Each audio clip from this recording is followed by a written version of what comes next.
Good morning, boys and girls. Today we're going to read a book called The Juice Box Bully. Have you ever seen a bully in action and not done anything about it? We're going to read this story today that's going to teach us about being empowered and being able to step in when you see something that's just not right, and also about how it's important to have a class promise, a promise to always do the right thing. This book is written by Bob Sorensen and Maria Dismondy. Remember that the writers of a book are called authors. The illustrator of this book is Kim Shaw. An illustrator is the person who draws the pictures. As Pete stood in front of his new class, Mr. Peltzer announced, "Let's welcome Pete to our team. Pete, you will be sitting behind Ralph." Settling into his seat, Pete pulled his hat down over his head so that only his eyes could be seen. Turning around, Ralph warned him, "They don't allow hats in class here." "You're not my mother," snarled Pete.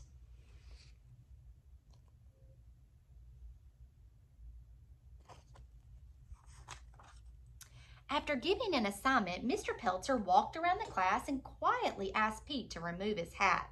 Once he walked away, Pete poked Ralph. "Thanks a lot," he growled. Later that day at recess, Pete didn't ask to join the soccer game. Instead, he watched.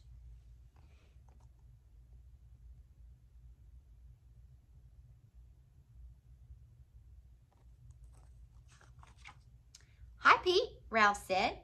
"Do you want to get into the game?" "Not with those nerds," Pete replied. "I don't like those kids." "What do you want to do?" asked Ralph. Pete smiled spitefully. "Let's steal the ball. We're bigger than them. We can have our own game." "I don't think so," answered Ralph. "That's not how we do things around here." "Then I'll do it myself," taunted Pete, "if you're so afraid."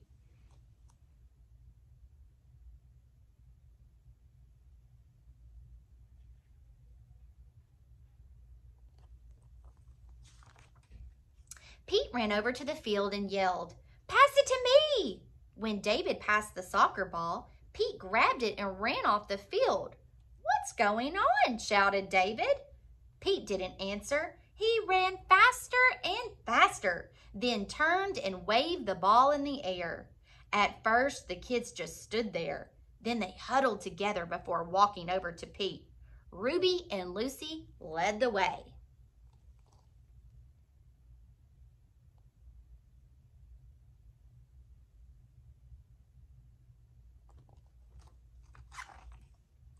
"I know you're new around here, but what are you doing?" asked Ruby. "I'm playing with the soccer ball," Pete snapped. "Think you're gonna take it from me?" Ruby didn't argue, nor did she threaten Pete. Instead, she softly but firmly explained, "It's your first day here, so there is no way you can know this. But in Mr. Peltzer's class, we made a promise."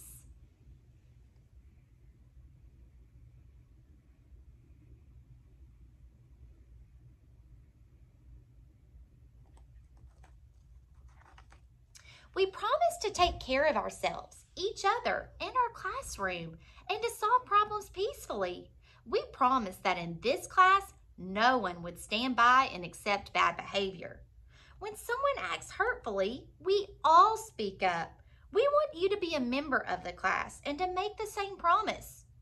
"Dumb rules, dumb promises." Throwing the ball to the ground, Pete walked away.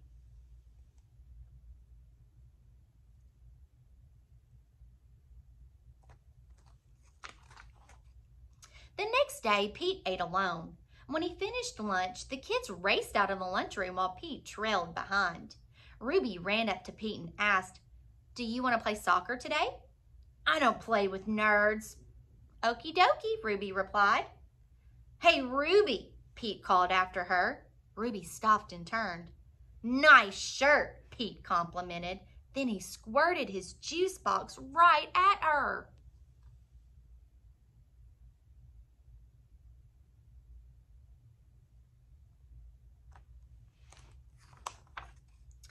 "You are so mean," she shrieked at him.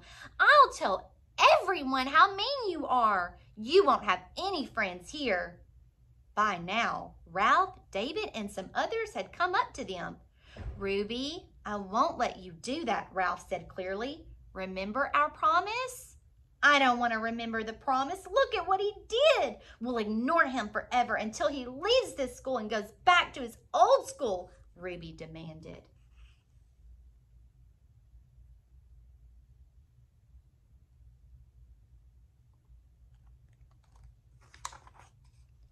Ralph walked between Ruby and Pete. "We're not going to do this, Ruby. I know you're angry. You can go tell Mr. Peltzer if you want, but we're not going to let you treat Pete like this. And we won't put up with his bad behavior either." Ruby stomped away, leaving Pete and Ralph behind.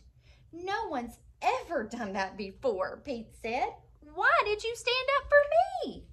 "I've been in your shoes, and I learned that being a bully doesn't work."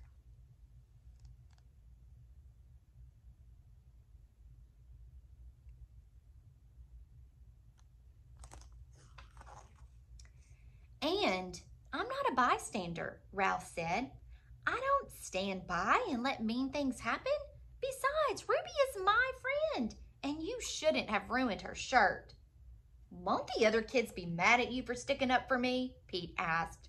"No way. They all made the same promise. We talked about it for a long time with Mr. Peltzer, and every kid here tries to keep that promise."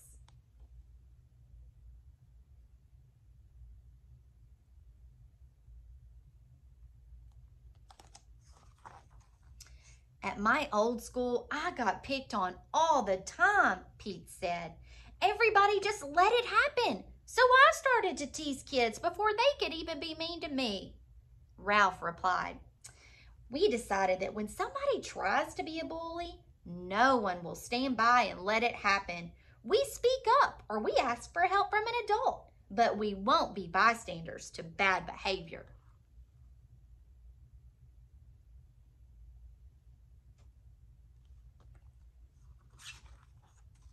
The bell rang and it was time to go back to class. "They hate me. They'll never let me play with them," Pete said. Before Ralph could answer, David, Lucy, and Ruby came toward them. "I'm sorry about what I said," Ruby apologized. "I can't believe I forgot the reason why we made the promise. If we can remember to stand up for each other, school is a lot more fun."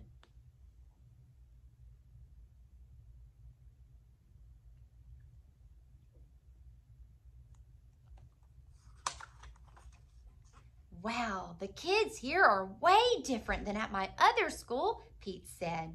"Maybe I'll give this promise thing a try." "Great, let's go talk to Mr. Peltzer," said Ruby. "Hey, Ruby, sorry about your shirt," Pete added. Ruby smiled. "No worries. I kind of like the new look." Everyone laughed as Pete and Ruby led the way into class.